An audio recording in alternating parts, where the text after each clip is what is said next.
Welcome to the Retreat Leaders Podcast, your sanctuary with retreat experts, where we spill the tea on retreat success. Here we dive into crafting transformational guest experiences, talk about how to avoid pitfalls, and unlock marketing secrets. Whether you're a seasoned guru or a budding enthusiast, we've got the inside scoop for you. Join us as we learn how to flourish in this magical world of retreats. Hey guys, welcome back to the Retreat Leaders Podcast. Today, I am so excited to say that not only do I have an amazing guest, but she's becoming an amazing friend and soon to be business partner, which we cannot wait to talk about that. We're going to drop some little hints about what we have in store. But Allison, welcome to the show again. It is always a good day in my world when I can talk to you, Shannon. So it's all good. Amen. I feel the same. So, Allison, why don't you just refresh for those who maybe did hear your show, or just let people know who you are and what brought you to this point. Sure. My name is Alison Katschkowsky, and you don't have to say that for those of you listening. Most people just say Alison K, but just so you know, when you look at my last name, the CH is silent. So it's really just Katschkowsky. So it's a little bit easier to say, but Alison K works. And my background is in health and fitness. I've been in the health and fitness industry for over 30 years. I was a very successful brick and mortar business owner for a lot of those years until I started going online about 10 years ago. That's about when I started doing retreats. It was probably 2013, 2014, something in there, when it was really still a very new concept. And so what I figured out is that the big question back then is do we need to just, now that online is becoming big, and everyone was moving their business online, it was like, well, we're just going to go in this direction. And so my argument was always, you don't have to choose one, you can do both. And then when the pandemic hit, everybody went online. And now what's interesting is that everybody's going back to adding some kind of in-person, because you and I are both seeing this in the retreat space. It's just, it's blowing up. Everybody and their mother is thinking about retreats now, which is great. It's great for us. It's great for the industry. Yes. But I just think there is a lot of opportunity there for so many people. I love this. One of the things that Allison and I talked about before we recorded is kind of the topics, which Allison and I could spend, honestly, you guys, weeks on this podcast talking about business and retreats and all of that good stuff. But one of the things I thought would be really relevant is a hybrid model. And Allison, you are the queen of this. You help people build this. So tell me what that looks like for the retreat industry. What does that even mean when we say hybrid model? Before I get to that, let me just kind of give my little analogy when I talk about the hybrid model. When we think about a hybrid model, what are we really talking about? We're really talking, the best example I can offer for people, because I'm a big analogy person. The best example I can offer for people is think about the hybrid car. What does the hybrid car do? The hybrid car allows you to use gas or electricity, right? So it's both. And so one of the selling points is, because it's a hybrid model, the car can go further. You can get further on a tank of gas. Therefore, the maintenance is better, right? It will cost you less in gas in the long run. So you see, the car literally, there's no choice made as to whether or not you go one or the other. The same thing is true when we do the hybrid business model in our business. Now, back in 2012, 2013, 2014, when the online space was really blowing up, this is when social media was really becoming the thing. A lot of people were starting to think, this is kind of the direction that I want to go with my business. And in my industry, it was blowing up like crazy. Then what happened when the pandemic hit is that everybody went online. And the good news is that we could go online because it was available. But the bad news is that people sort of got away from being in person. And now what we're seeing, because it's 2025, is that really the best combination, the best plan is to combine both. And one of the things that I started doing back when the online space was really getting big was that I started slowly dipping my toe in the water of online. And what did that look like? It looked like offering like online challenges, like connecting with people online. And then, of course, when the pandemic hit, it was like you had to go all in. And for me and a lot of other people in my industry, I had to basically start over. Basically, my business as I knew it went out the window. But it was time for me to put my money where my mouth was and really make it work. And that's what I did. And that's one of the things that I really teach my clients how to do today, because you don't have to choose. That's the beauty of it. that is the beauty of it, is that you don't have to choose, Yep. especially today, because you're right, Yep. Allison. Years ago, I mean, well, to be honest with you, years ago, the online business was not, obviously what it is today, Right. but you kind of felt like you had to fall into one or the other categories. Yep. So you're absolutely right. Tell me And there are a if, lot of people today that still feel like you have to fall into one or the other. Because these are yeah. conversations I have every day with people when they say, well, I can't really be myself online. I can't really, it just doesn't feel the same. I'm not good at it. Or they'll say about in person, well, that's just not really what I do. This is what I'm used to. And this is kind of the conundrum that we found ourselves in. Hey, retreat leaders, pause that retreat planning for just a second because I've got something you do not want to miss. I'm headed to London this October to host a live event that's all about teaching you how to host a retreat that's not just transformational, but actually profitable. Imagine sipping tea or champagne with other like-minded leaders while mapping out your next sold-out retreat. It's happening at the gorgeous Waldorf Hilton in London. I'm spilling all the secrets from pricing to planning, marketing to mindset, and you'll walk away with a strategy you can actually use. No fluff, no BS, just results.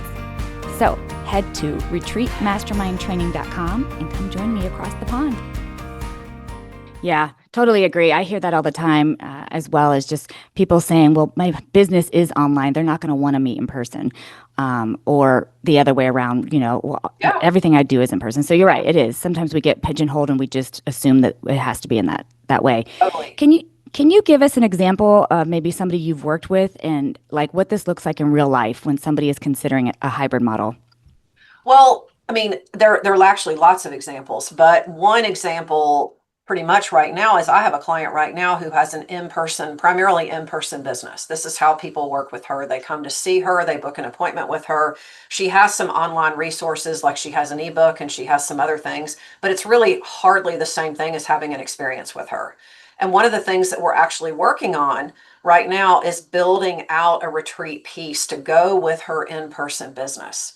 Now, that might not seem like a typical hybrid model, but what she has to do is literally build an online presence to go with that in-person offering. Because in order to offer retreats, if you have a successful in-person business, is that you have to be always reaching more people.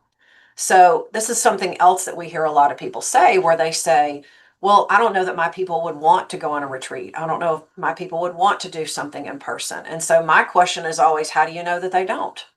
And so what we have to always ask ourselves is, what are we doing to consistently put ourselves out there and have us meet more people and expand our audience? And that's really what it's all about too. I'm biased, of course, but for me, if there's anyone that I trust and I work with in any capacity or just consume their information, I would love to fucking get in person. You know what I mean? Like Yeah, whether it's a totally. conference or a Yeah, mastermind or a yeah, retreat, whatever it is. I mean, I don't, yes, I'm sure there are people in this world who are incredibly introverted and just like that just makes their skin crawl. yeah, But for the most part, I think there's a good audience for anybody doing anything online that they could yeah, create an in-person totally. experience. Yeah, and the energy is just different when you're in person. Like, think about it when Hmm. you go to an in-person event. It's very different than if you're on, say, a Zoom call or a group networking session or something online where you see everybody's faces and they're just, squares on the screen. You can still talk to people because I think human connection can still be meaningful that way, but it's not the same thing from being in person. I agree. I agree. And I'm grateful, right? We're grateful that we have these Totally. online tools that we can do these things. But I'll be honest with you. So I belong to Genius Network. It's an incredible networking group. It's really a servant group that's just incredible. And every month we meet either online or in person. You can choose one or the other, right? So that it fits your schedule. And I hope they don't hear this, but the online, I like minimize it. I'm doing other Yeah, work. It's still yeah, just as good information. It's yeah, just badass. But I'm over yeah. here multitasking. I'm answering text messages, whatever. The in person lights my fire so Yes, much that when I totally. get back home, I am like, bring it. We're fixing to Yeah, make some shit happen. And so, yes, am I grateful that we have the tools available? Absolutely. totally. Do I think though that we get more, or at least a very vibrant, different, Yeah, action packed energy from in person? Yes, I do. totally. Yeah, and I just think that to piggyback on what you just said and to sort of finish my thought from before is that you really want to think about the hybrid model from two vantage points, really. And this is what I have found works the best with most people. It's like the example that I just gave of my current client who has the in-person business and we're adding a retreat. And so you might be sitting there thinking, well, that's two in-person elements. Well, you're right, it is, but she's also building an online presence to go with it. That can still be considered a hybrid model. The other way to look at it would be if you primarily serve your clients online, whether that's a membership or an online program or a mastermind or whatever, group coaching program, and then you insert some type of in-person retreat experience, whether it be a private retreat, a small group retreat, a boutique retreat, or even a small group summit, right? Then that is also can be considered a hybrid model. The advantage, the commonality with both of those is that you've taken your expertise and you're monetizing it in a number of different ways. And that is really what it's about for the future. Amen. Hallelujah. Oh my goodness, you're Yep. speaking my language. I'm hoping that there's people listening to this that Mhm. either have been considering retreats or are in the retreat business, because you're right, either side, and are Yeah, thinking creatively how they can add that other aspect. totally. So if Right. you're hosting retreats, how can you add on that online aspect, which by the way, continues to support the people that Yep, you are working with totally. or who've showed up, right? Right. And then if you're online, how can you incorporate in-person events? I mean, I know you and I are like, duh, this is a no-brainer, but I'm Yeah, hoping that there's right. like creative juices that are Right. flowing for people on either side going, ooh, I could do X. And X doesn't have to look like what Allison does, and it doesn't have to look Yep. like what I do. Like Look X could any be, number of different ways. Yeah. yeah. And I love that you're like, it could be a summit, it could be a mastermind, it could be Yep. a gathering, it could be a retreat, it could Yep. be, look, it could be whatever. And Yeah. same thing for the online portion of it. It could be coaching, it could be group coaching, it could be mastermind, it could be, yeah, I mean, it literally could be all the same names that you use for the other side. It's just Yep. structured differently. And the content is provided however it is that you like to provide content. So, Yeah, and you just well, I think too for people listening, I think what you want to always keep in mind is that the object, if you're an entrepreneur now going into the future, the object is really about your personal brand. It's about what are you about and what do you stand for? What are you for and what are you against? And it's like when you look at being able to offer a number of different ways that people can access you. So, in a way that, I mean, people could come into you from your website, from a newsletter, from a challenge of some type, from an online program that you're offering. But don't discount those in person opportunities too, because there's a number of different ways that you can monetize all of what you do. And then that sets you up not only financially better for the future, but it puts you in a position where you're always meeting people. And when you're a business owner, you can never know too many people. okay, so I love that we are talking financials a little bit because, as people who have listened to my podcast know, I'm in the retreat business, not the Yes. retreat hobby. And Yep. so, Allison and I, and our good friend Aaron, now daily have conversations about this. Yep. And also, hint, Yep. hint, this will be part Yep. of what we launch. And I think we're launching it in October. Um, October, yeah, right? so stay tuned. But Yep. we're launching it in October, but it will be happening in 2026. Right. Anyhow, we're all about how can we increase our business and our Yep. profit. Totally.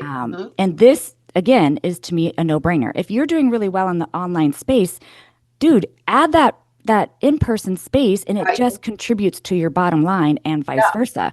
You're still serving the same people. It's Mhm. still in your genre. It's all connected. It's just a different way of delivering the information and adding more profit to your bottom line. Yeah, and also I think too, what I just want to say again for people listening is that it really, and I don't want to make it sound like we're just sitting here counting money in money bags. It's not about greed at all. It's really about being able to serve at a much higher level. And when you're able to offer somebody a transformative experience like something in person, like a retreat or a group event or something, you're just adding massive value for them and you're adding massive value for yourself and it's a win for everybody.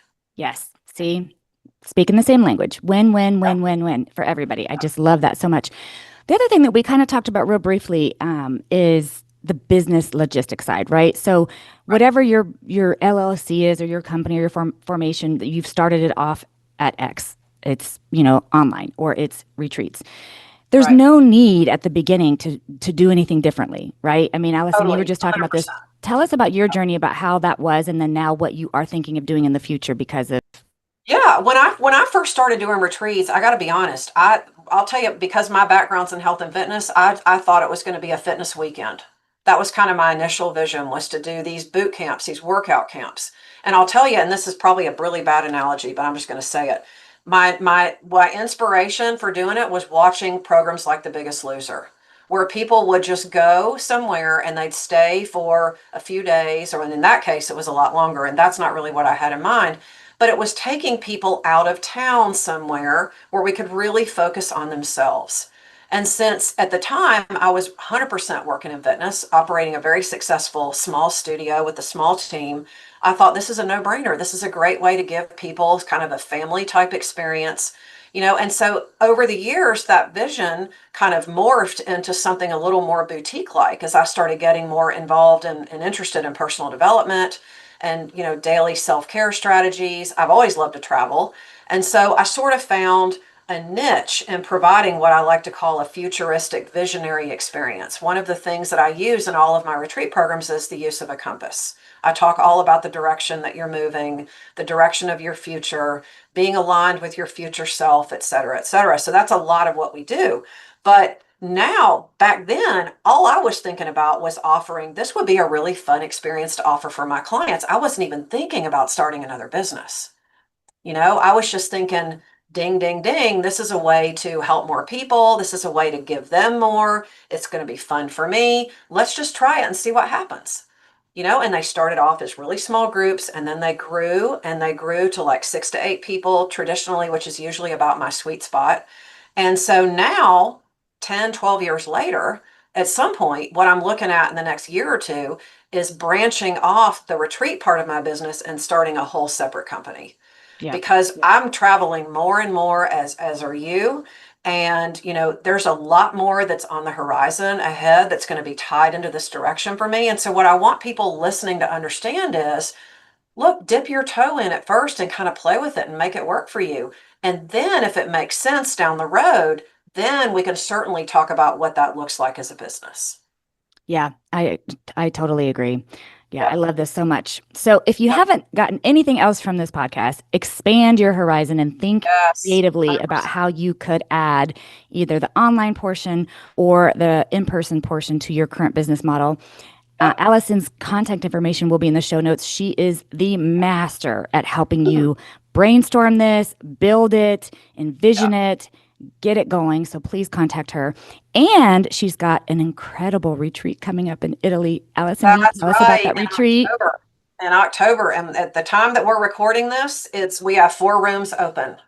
And I'm partnering with a colleague of mine who lives over there, and she speaks the language, and she's a phenomenal health coach. And we've got an amazing program where we've got introductions into private family vineyards and wineries and gardens and things that you're just not going to find if you go on TripAdvisor or Google and look for the cool thing to do on the Amalfi Coast, which is where we're going to be. So if this kind of speaks to you, then I definitely would encourage you to reach out, because I'm really expecting these rooms to fill up fairly soon. Love it. They absolutely will. So, Allison, thank you so much for being on the show. And I can't Thank wait to you. release our big stuff I coming in the future. know we're gonna have to come back and do another episode about that. Oh, no, Yeah, absolutely. Absolutely. yeah, 100%. Thanks for listening to the Retreat Leaders Podcast. Learn more at www.theretreatranch.com. See you next time.